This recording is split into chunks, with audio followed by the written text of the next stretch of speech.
네, 안녕하세요. 주얼러 이인창입니다. 주얼러로서 어떤 브랜드, 어떤 회사가 될지 항상 고민하고 있습니다. 제가 2012년도에 처음 개인 브랜드를 창업을 했는데요. 정말 글로벌 브랜드로 커야겠다. 꿈을 크게 가지자.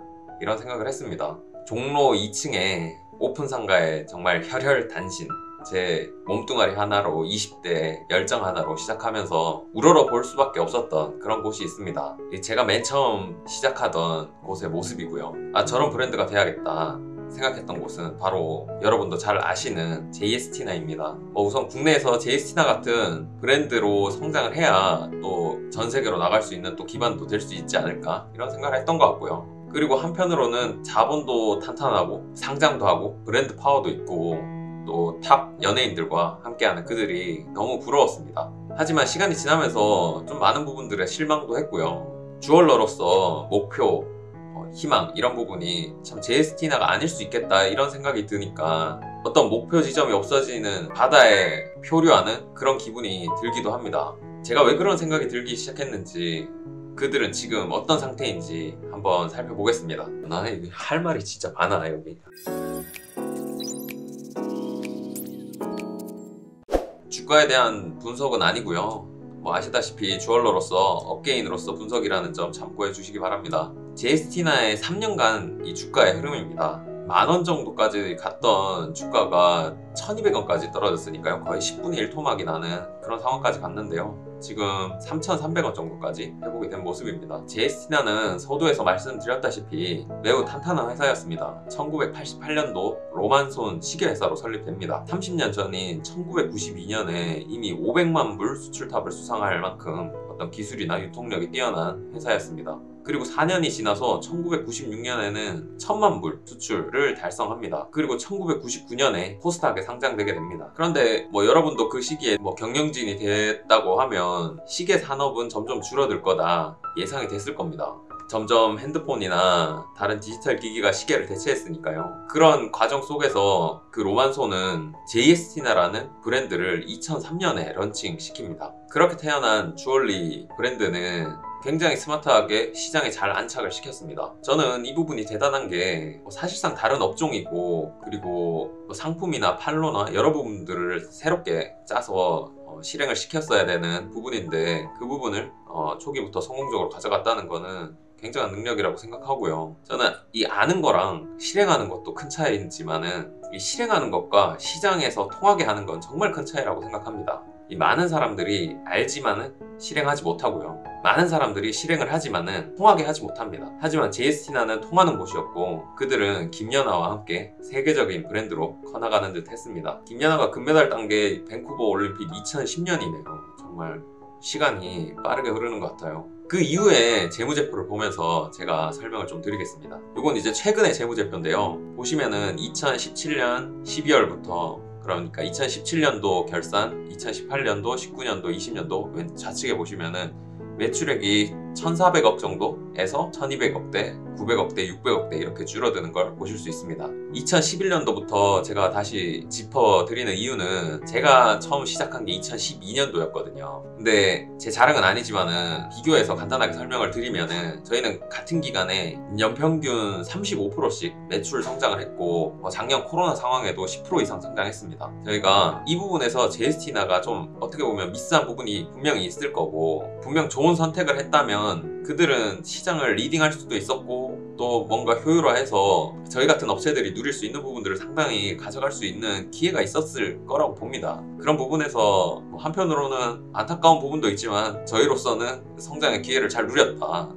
그렇게 말씀드릴 수 있고요. 이 재무제표를 보면 참 그런 부분들이 잘 보이더라고요. 제가 이게 연구를 얼마나 했는지 아시겠죠? 2011년도가 24기인데 24기 매출액이 전체 1000억 정도 나오고요. 25기 2012년도에는 1200억, 그 다음에 2013년도는 1400억까지 이렇게 매출액이 증가하는 걸 볼 수 있습니다. 그리고 2013년도 아까 보셨고요. 2014년도에는 1600억, 그리고 2015년도에는 이제 1550억 정도 금액이 나옵니다. 29기인 2016년도에 1,700억 정도의 매출액을 기점으로 2017년도에는 1,400억 정도 나오고, 그 다음에 31기인 2018년도에는 1,270억 정도 매출액이 나옵니다. 단순히 이렇게만 보면 시계나 주얼리나 그 안에서 진행하셨던 핸드백이나 이런 매출들의 변화를 읽기는 어렵죠. 그래서 그 부분은 제가 따로 떼어서 설명을 해드리겠습니다. 네, 이건 아까 다시 보셨던 2017년도부터의 모습인데요. 이렇게 2016년도 1,700억까지 매출액이 나왔던 회사가 2017년도에는 1,400억, 그리고 2018년도에는 1,200억, 그리고 2019년도 950억, 그리고 2020년도는 600억의 매출을 기록하게 됩니다. 너무 다이나믹하게 이 매출이 빠지는 걸 볼 수 있습니다. 아이유는 2019년도 말부터 JST나 브랜드의 뮤즈로서 활동을 했는데요. 정말 김연아, 아이유가 아깝다, 그런 생각이 들었습니다. 그 10년간 그들의 주가는 보시다시피 2015년도를 정점으로 지속적으로 하락하고 있습니다. 이 오너 일가가 가지고 있는 지분이 굉장히 많을 텐데, 이렇게 주가가 많이 빠지면은 오너의 자산이 굉장히 많이 줄어들게 되는 거죠. 이걸 반등할 기회는 분명히 중간에 있었을 텐데 아쉽습니다. 네, 이렇게 김연아가 아직도 이 소개 페이지에 등장하고 있는 모습이고요. 네, JST나 화보를 아이유가 찍은 모습입니다. 네, 다시 매출을 좀 더 시계와 주얼리와 그리고 핸드백, 다른 사업부들을 떼서 한번 볼 필요가 있을 것 같아요. 시계 사업으로 성장해온 회사이기 때문에 이 시계에서 주얼리로 변환하는 과정 속에 매출의 변화가 어떻게 흘러왔는지 한번 보실게요.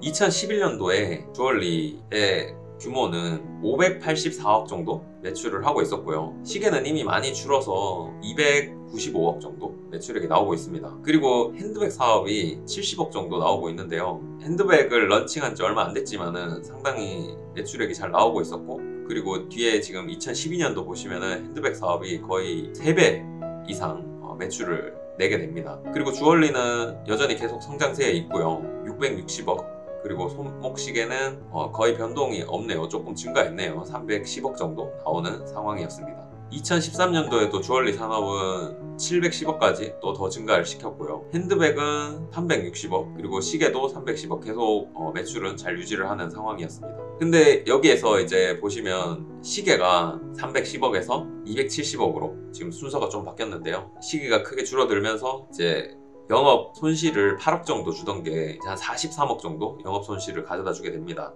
하지만 아직 2014년도에는 주얼리와 핸드백이 여전히 잘 성장해주고 있습니다. 이런 스토리로 흘러갔다면은 자연스럽게 사양 산업인 시계가 줄어들게 되고 주얼리와 핸드백으로 그 다음 먹거리로 잘 활용할 수 있었겠죠. 근데 이제 2015년도에는 거의 변동이 없고요. 2016년도가 정점이었는데 주얼리 같은 경우에는 1,000억까지 매출이 찍었어요. 그리고 시계는 이제 다시 1년 만에 거의 반토막이 나는 수준으로 매출이 한 100억 정도 빠졌고요. 네, 이렇게 2016년도에 전체 매출이 1,700억 정도 나오는 최고 매출을 기록하게 됩니다. 그런데 2017년도부터 주얼리가 이제 1,000억에서 한 920억 정도 빠지게 되고, 핸드백에서 보시면 전년도는 530억 정도 매출하던 게 1년 만에 380억, 그러니까 거의 150억 정도 매출이 감소하게 되는 이런 상황을 맞습니다. 그리고 새롭게 런칭한 화장품 부분은 아직 초창기이기 때문에